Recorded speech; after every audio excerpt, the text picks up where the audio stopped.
Okay, so we're going to be going over the metabolism slides. This is more of a cliff notes. So we're going to cover information from chapter 6 and chapter 7 with more of an emphasis on chapter 7. So chapter 6 gives you a lot of the background information, which should be a refresher from like an intro bio class, or if you're taking other courses that have dealt with metabolism. So you probably are familiar with things like ATP, enzymes, and such. So I've left a couple of those slides in just so that we touch upon those. But again, it should be more of a review than brand new information for you. So just like eukaryotic metabolism, when we look at microbial metabolism, we can divide it into two parts. We have catabolism, where we're breaking down material in order to produce energy. Usually we focus on ATP. And then with anabolism, we're taking building blocks and making larger molecules with that. So when we look at protein synthesis, we're taking amino acids and we're making proteins. So that would be an anabolic reaction. Catabolism, we're taking glucose and breaking it down to make ATP. We're going to be focusing mostly on catabolism for this part. So when we look at ATP, you should have an understanding that ATP has a phosphate group which can be removed, and that bond between the phosphates allows for energy. That energy can be used to do work, right? So whether it's chemical work, transport work, or mechanical work. So you can see here down at the bottom again how it's really cycling from ATP to ADP with a phosphate group. And when that phosphate group is removed, again, we have energy to do some kind of work. And it's through a series of oxidation and reduction or redox reactions that allow us to get this energy, right? And it all boils down to like chemistry, right? So electrons are going to be accepted or donated depending upon the state of the electron carrier or the energy carrier, right? And so we can utilize that to then form ATPs. So there are electron carriers that are located in the plasma membrane, in the cytoplasmic membranes, and in mitochondria and chloroplast, depending upon cell type.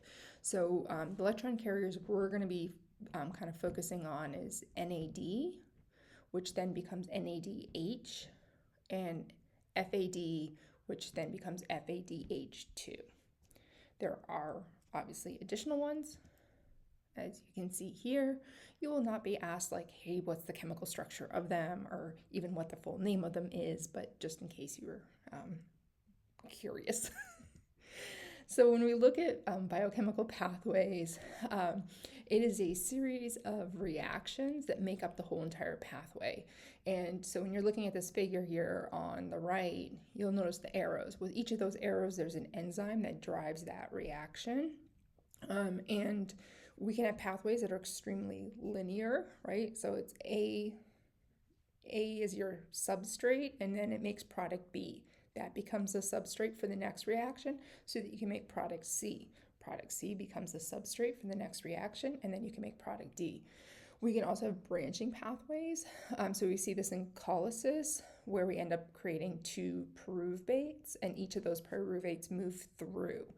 This could be more dramatic, like we see in one of the pathways we'll look at producing pyruvate. One of those pyruvates is actually altered and goes through the pathway in a slightly different way. So that would be another example of branching. And then when we look at the TCA cycle, that would be an example of a cyclical pathway, because what the input, we input, but whatever we kind of started with is what we're going to end with. We're going to generate products along the way, but again, there is material, and in the TCA cycle, that would be carbons, right? Those carbons are actually the same number of carbons enter as exit that one turn of that pathway. So, and we also want to keep in mind the reality of what's actually happening in the cell is a little bit more like what's happening in D. They're really complex when we're looking at the whole entire organism and the different pathways that we're looking at. So you can see how like they've highlighted this red pathway. So when we're talking about like glycolysis, or we're talking about aerobic respiration, we're just looking at one aspect of metabolism in the cell. There's all these other pathways that are occurring at the same exact time, and it could be that it's undergoing aerobic respiration and anaerobic respiration and fermentation all at the same time. And we also have glucose is entering the pathway, but we can also have proteins entering the pathway, fatty acids, and all these other materials. So it's not, even though you'll look at the figures and be like, those aren't easy to understand. The real true dynamic of what's occurring is there's multiple pathways occurring at the same time. So they're very complex. And this is where like bioinformatics and using computer softwares programs help researchers understand some of the complexity and model some of the complexity of what's going on in organisms, even single-celled organisms. Some of the terminology that should be reviewed for enzymes these are proteins, and they catalyze reaction. So they'll have substrate, which is the starting material, and then they'll form product. So using the substrate, what do you generate? And again, keep in mind that with pathways, it's a series of enzymatic reactions that we're looking at.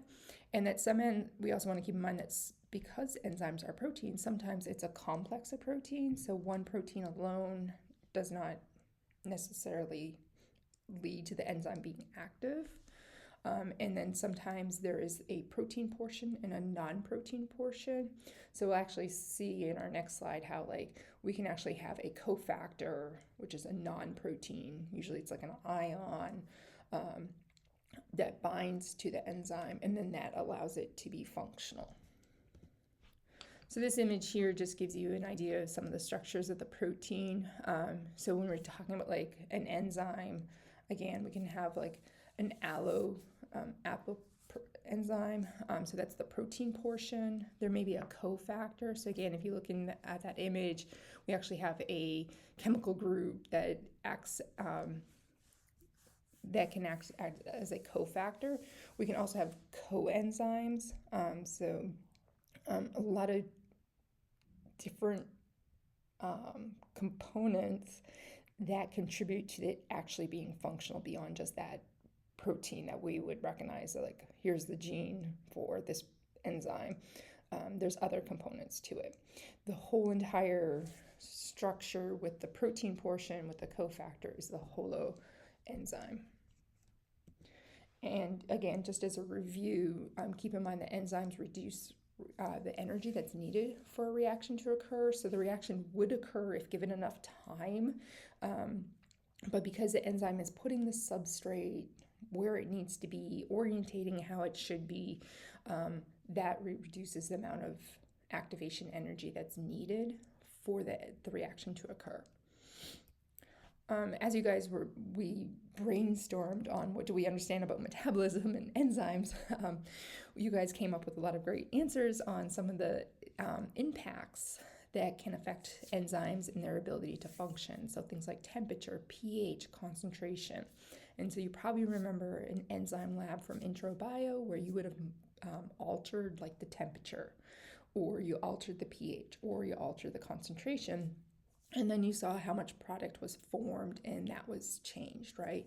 So and we can also link this to like ideal temperatures and pHs for microbes, right? That's all because of their enzymes and what is the ideal temperature or pH for their enzymes to function so that they can be metabolically active. So all enzymes are going to have like an optimal pH, an optimal temperature, and then with concentration, if we have a certain amount of substrate and a certain amount of enzymes, we can only form, given a certain amount of time, so much product, right? So there's these variables that we can look at that affect enzyme activity. We can also inhibit enzymes, so we can have competitive inhibitors. Competitive inhibitors bind to the binding site that the substrate binds for. So an example of that is the sulfa drugs, which is one of the antibiotics we talked about in our last unit. So sulfa drugs bind into the binding site, which PABA, which is the substrate, binds into. And so if something's bound into the active site, the substrate can't bind. We can't form product like folic acid. So we can also have non-competitive inhibitors, and they bind to a site other, but they cause conformational changes to the enzyme, the protein, so it's less active and less functional. All right, so that kind of concludes some of the review information on enzymes. So now when we're looking at metabolism, there's several different ways which we can regulate metabolism. So with regulation of metabolism, we've got to keep in mind that it's driven by enzymes, which are proteins, right? And so we can regulate whether these pathways will move forward based on whether the enzyme is present or not. And the way we can control whether the enzyme is present and functional is through 3 different mechanisms. So we can have metabolic channeling. So this is where we distribute the enzymes and metabolites into organelles or into certain structures, so they're either available or not. We can also regulate synthesis of a particular enzyme, right? So they're proteins, so transcriptional and translational regulation. So if, again, you don't produce the RNA, you can't make the protein. If you don't make the protein, you don't have the enzyme to undergo that part of the pathway.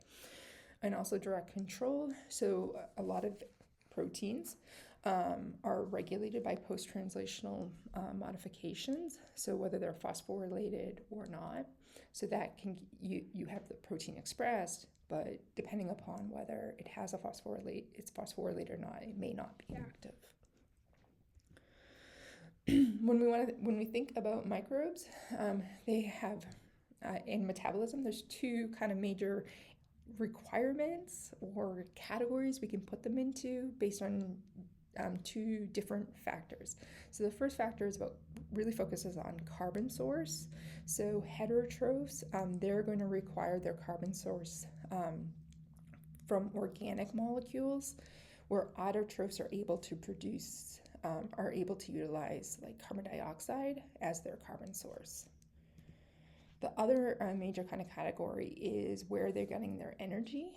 So some organisms, phototrophs, get their energy from light. So if they're photosynthetic, and then chemotrophs, they get their energy through these biochemical reactions. So those are the ones you should know.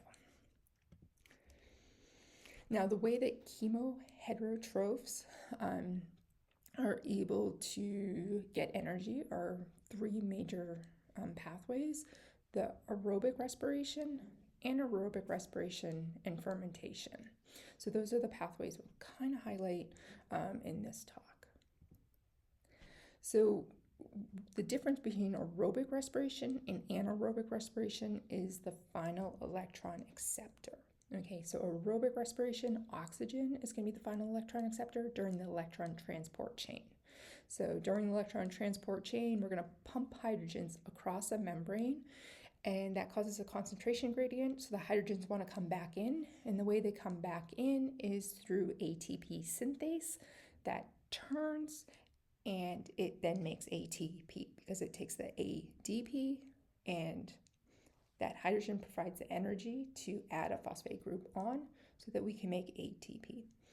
Well, when that hydrogen comes across, it needs to be accepted by something, and so for aerobic respiration, that is oxygen. For anaerobic respiration, there are other molecules that can accept. So forms of nitrogen, sulfur, carbon, iron. And I had said, I'd really like nitrogen and sulfur. So again, it's not that the pathway is different. It's just what is accepting the electron at the end during the electron transport chain.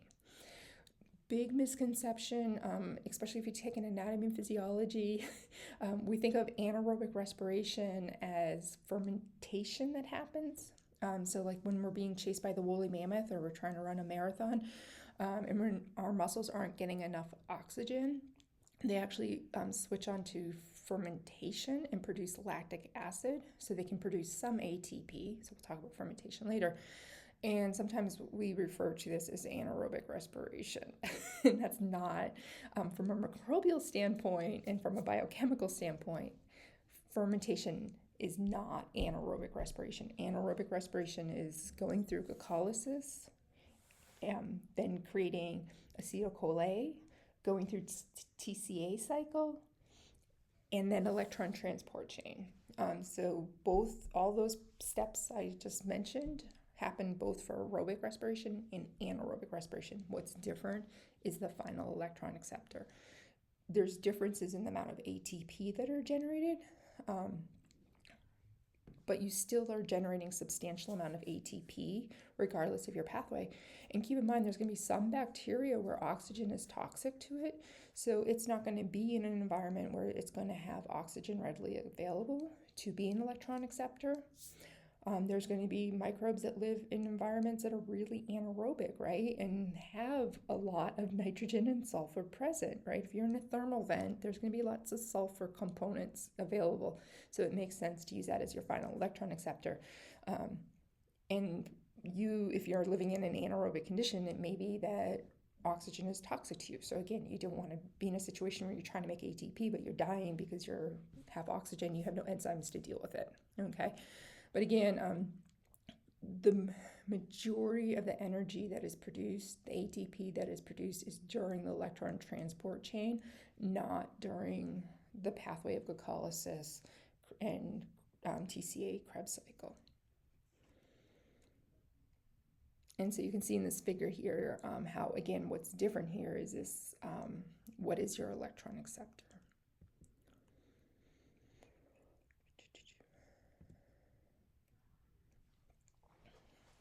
I meant to delete that slide.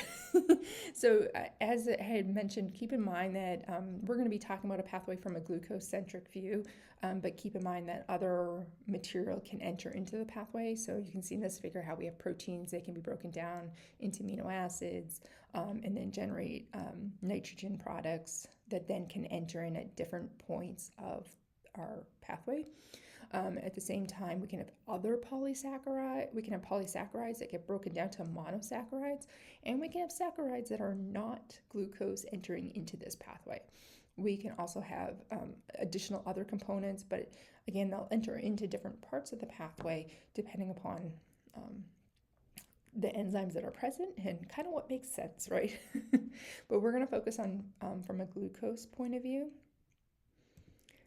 Okay, so we're going to end up talking in more detail about the EMP pathway, which is one of the ways we get glucose to pyruvate.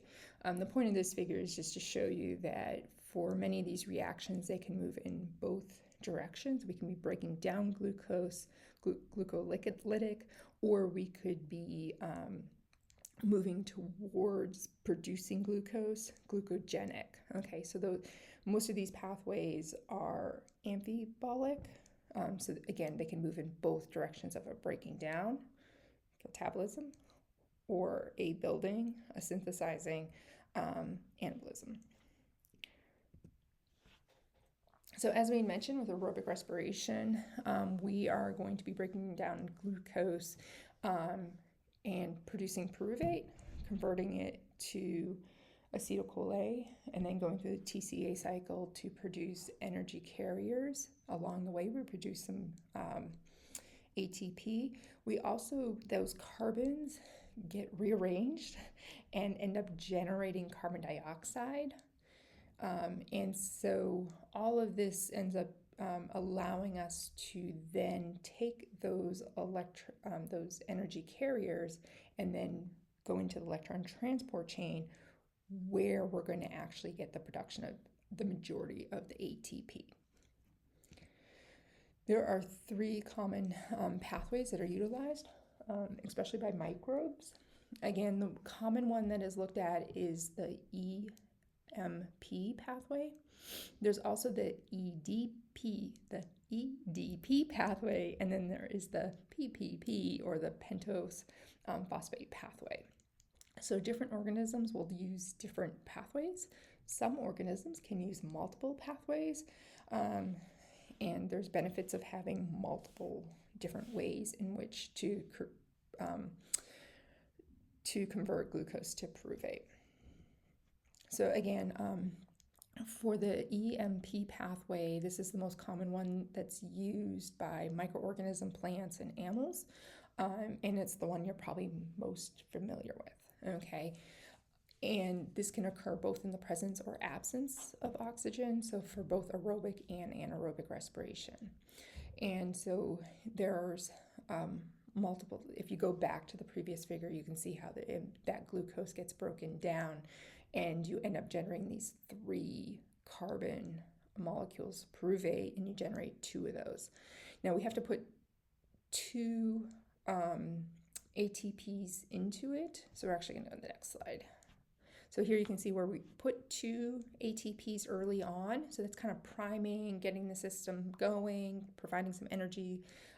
Without putting the ATPs in, there wouldn't be the energy to then generate, to rearrange those carbons and then generate ATP. But if you look through, and as we did with the metabolism chart, we saw again, we put 2 ATPs in, and then we generate 2 ATPs for each of the branches that end up generating a pyruvate. So we end up generating 4 ATPs, but it's a net of 2 because we had to put 2 in. So it's always important to put that net in so that I know that you know that you had to put 2 in. We also, for each of the branches, we end up producing 1 NADH. So we end up generating 2 NADHs. For our purposes, we don't follow the water molecules for whatever reason. For the EDP pathway, what happens here is that you end up generating one of the pyruvate early on. So only one of the molecules one of the 3 carbons end up going through the more traditional kind of pathway. So you can see that you only need 1 ATP to go in, but you're only generating 2 ATPs. So there's only a net of 1 ATP. And because your first pyruvate is being generated as a pyruvate right away, and you needed a little bit of energy, and you had to put a little bit of energy to generate that one pyruvate, and you're only going through the whole pathway, the whole pathway on one of them, or the elongated pathway, you're producing, it says one NADPH and 1 NADH. So you've got these 2 energy carriers that you've produced. So you still are producing 2 energy carriers, but they're 2 different ones. Okay. So this is utilized for some of the gram-negative bacteria, especially ones that are found in the soil. And again, for them, it is an effective way to create the pyruvate. We then also have the pentose phosphate pathway. So again, I would expect you to know the EMP pathway, and just know that we have these other ones. So pentose phosphate pathway can occur both aerobically and anaerobically. And what you can see here in this figure, through a number of steps, you end up producing your pyruvate. The components that you're producing are different. The enzymes that are utilized are different, and that's what you have to know for our purposes. So the next reaction we're going to look at is the TCA cycle, which is also called the citric acid cycle, which is also called the Krebs cycle. So depending upon who you had, they might have used the different terms. They might have used all the terms. All of the above, I've tried to stick with the TCA cycle. But these are utilized by aerobic bacteria, archaea, free-living protistas, and fungi, along with eukaryotic organisms. And you can see here on this first part of this pathway that you're seeing here, that pyruvate is being converted to acetyl-CoA.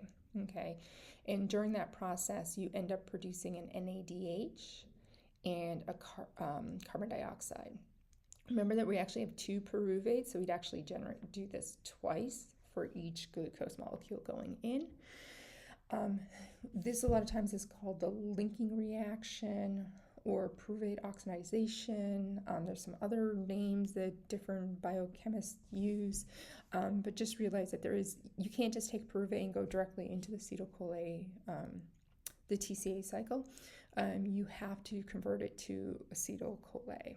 Okay, so acetyl-CoA with its 2 carbons, because we lost one of the carbons with carbon dioxide, end up entering in and we add 4 carbons to it. So we have a 6-carbon stage.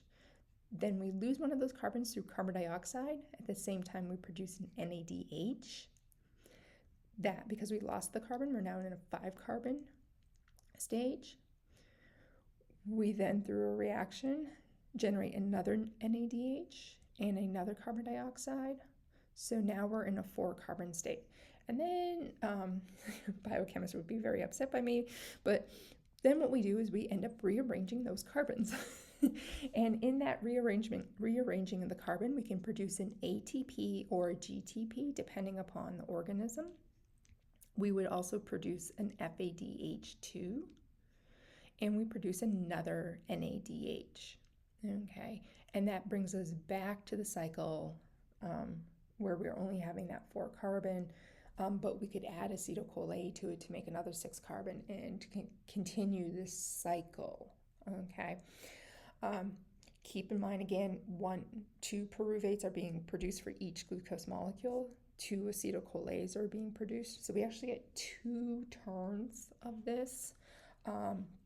And so the numbers here are based on 1 acetyl-CoA, but if we're talking about in terms of glucose, which I will always do in terms of glucose, you'll want to double each of these. So we actually end up producing 4 carbon dioxide molecules, 6 NADHs, 2 FADH2s, 2 ATPs or GTPs, depending upon the organism, because we're getting 2 turns per glucose molecule. Again, this is showing you per acetyl-CoA.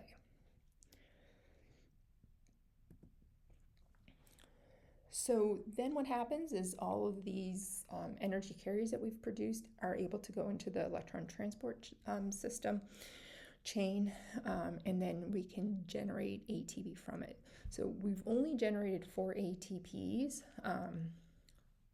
to this point, like a net of 4. So, but yet when we talk about metabolism, when we talk about cellular respiration, we always talk about like 32 ATPs generated, and it's through those NADHs and FADHs that are generated. Now keep in mind, in prokaryotes, the electron transport chain system occurs across the plasma membrane. So you can see here in this upper figure with E. coli how we have these proteins that are embedded into the membrane, and their job is to transport hydrogen out. And then there's going to be ATP synthase, which we'll look at more closely, that allows it to enter back in. So the hydrogens are pumped across the membrane into the periplasm space. That periplasm space, because we usually have a cell wall or an outer membrane, is going to help to maintain that. But the other thing is we're constantly pumping hydrogen out, so we create that concentration gradient that allows it to then enter back in through the ATP synthase. For eukaryotes, this occurs across the inner membrane of the mitochondria. So down below here, you can see how we have these proteins embedded in the membrane, and they pump hydrogen out, and then hydrogen comes back in through the ATP synthase. So the way the ATP synthase works is that it has a proton motive force, and so it works on a concentration gradient. And so when you're pumping hydrogens out, they naturally want to come down the gradient, and the path of least resistance is ATP synthase. So you can see the structure down below in the figure. And so again, hydrogen is going to be able to enter through that kind of pore. And when it does that, it moves through that, it actually causes this conformational change that actually causes it to rotate. And that rotation provides the energy that allows to add a phosphate group to ADP to make it ATP. So again, you can see here down at the base, you'd have the ADP and phosphate groups, and we need energy to create that bond between them. And so the turning of this bottom part, this rotor, like think of it like a propeller or a fan, and each hydrogen turns it just a little bit. And so that little bit ends up generating the energy needed for that.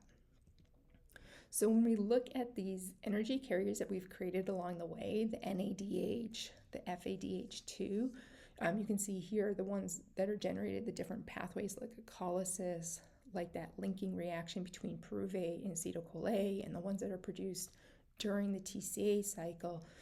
In this figure, you can see how many ATPs that you end up generating in those. So in the end, if you add these correctly and also take into account the ATPs that are generated along the way, the net that are generated along the way, you'll end up getting 32 ATPs. So remember that 32 is an average. So for eukaryotics, it's kind of like the max. There are prokaryotic cells that can actually generate more, so they're just more effective. But at the same token, there are prokaryotic cells that generate less, just like there's eukaryotic cells that generate less. So we always kind of say like 28, 32 to even like, again, there's some that can produce 38 under the right conditions, okay? But that's how we end up generating them, is because of these energy carriers that during the electron transport chain contribute hydrogens to then allow for ATP synthase to turn to go from ADP to ATP. Again, we also want to keep in mind, some of these are theoretical yields versus actual yields. So given different conditions, you might get less, right? So with anaerobic conditions, a lot of times those microbes actually produce less ATP at different points in the pathway. So again, in that case, some ATP generation, generating 28 ATPs versus 32, still pretty good. And still, as we can see, they have been around for billions of years. And so it works, right? Now, when we look at anaerobic respiration, again, these pathways that we were just looking at occur. It's just that final electron acceptor during the electron transport chain is not oxygen. It would be other components that are nitrogen, sulfur based. Okay. And this is important because there's going to be organisms, again, that can't live in oxygen-rich environments or do not have oxygen available. And just to touch upon fermentation, keep in mind with fermentation, this is really undergoing glycolysis. So you're generating pyruvate, but then you also generate other components. And those other components are a lot of times can change the environment to make it more favorable for that organism. So oxygen's not utilized, so fermentation can occur whether we're in an aerobic or an anaerobic condition. You do produce some ATP, you also produce some NADH, and some is better than none. But it's not usually, it can't be your ATP generation that makes the cell functional. Again, as I mentioned, a lot of times you're producing metabolites that make the environment, change the environment so it's more favorable for the organism. Sometimes they can further break down that metabolite. So we have fermentation, microbes have fermentation pathways that allow for alcohol fermentation, and they can produce a number of different material like yogurts, cheese. They can also produce like lactic acid. Lactic acid actually prevents food spoilage because of the more acidic nature. And with alcohol fermentation, we can have generation of different alcohol beverages. So we take advantage of the fruits of the labor of microbes because we enjoy things because it changes the flavor, so it's more flavorful, and then sometimes the byproducts of it, like the alcohol, have beneficial aspects. So, and again, just keep in mind, we talked about this from a glucose standpoint, but we can have material that enters in, other material that enters in non-glucose molecules that enter into metabolic pathways, and that they can still produce energy. And then just briefly, Keep in mind photosynthesis. So there are a number of different microorganisms, both eukaryotic, bacterial, and archaea, that can undergo photosynthesis. So it is chlorophyll that allows organisms to convert light into glucose. And so for eukaryotes, that chlorophyll is found inside chloroplast, which you see in this lower image. But bacteria and archaea can have free chlorophyll that's not enclosed in the chloroplast, so they're able to convert light into glucose. And glucose really is becoming this energy-storing molecule that then can be broken down by that organism or by other organisms when they consume them to provide energy through metabolic pathways. So as always, if you have any questions, please let me know. But hopefully this provides you an abbreviated, but not so abbreviated, background on metabolism related to microbes.